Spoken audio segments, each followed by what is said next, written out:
There's a particular kind of mind that never fully rests. While others fall asleep replaying nothing, this mind is replaying everything. A sentence said wrong, a look that lingered too long, a decision made 3 years ago that still doesn't sit right. People call it overthinking, like it's a flaw to be fixed. But look closer, and you'll find something else. Beneath the exhaustion, there's a set of traits most people never develop, because most people never had to. Trait 1. They hear what isn't said. An overthinker doesn't just listen to words, they listen to pauses, the half-second delay before someone answers, "I'm fine." The way a text reply got shorter than usual. Most people move through conversations collecting information. Overthinkers collect the gaps between the information.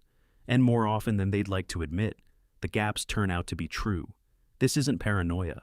It's pattern recognition, sharpened by years of needing to know which version of a room they had just walked into. Trait 2. They rehearse reality. Before living it, before the meeting happens, they've already had it, 3 times, with 3 different outcomes. Before the hard conversation, they've said the words in the shower, in the car, at 2 a.m. staring at the ceiling. It looks like anxiety from the outside.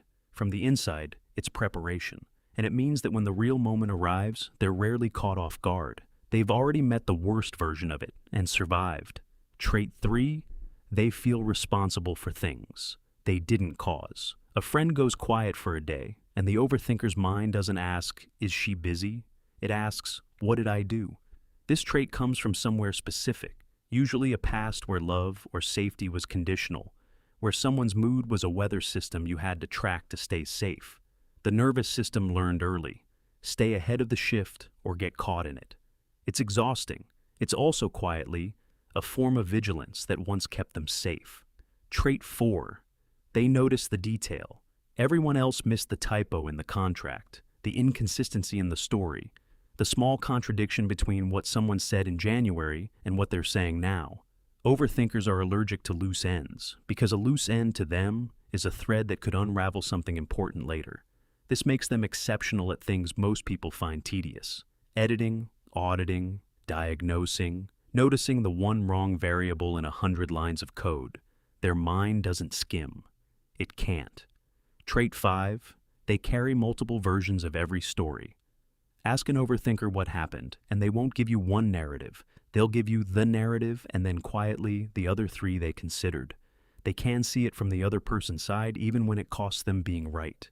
This makes them frustrating in an argument and invaluable in a crisis, because they're rarely blindsided by an angle they hadn't already turned over in their head at some point, alone, at an hour no one else was awake for. None of this makes life easier. A mind like this rarely gets a day off, but it's worth naming what it actually is. Not a malfunction, but an instrument calibrated by circumstance to notice what others walk past. The exhausting part and the exceptional part were never 2 different things.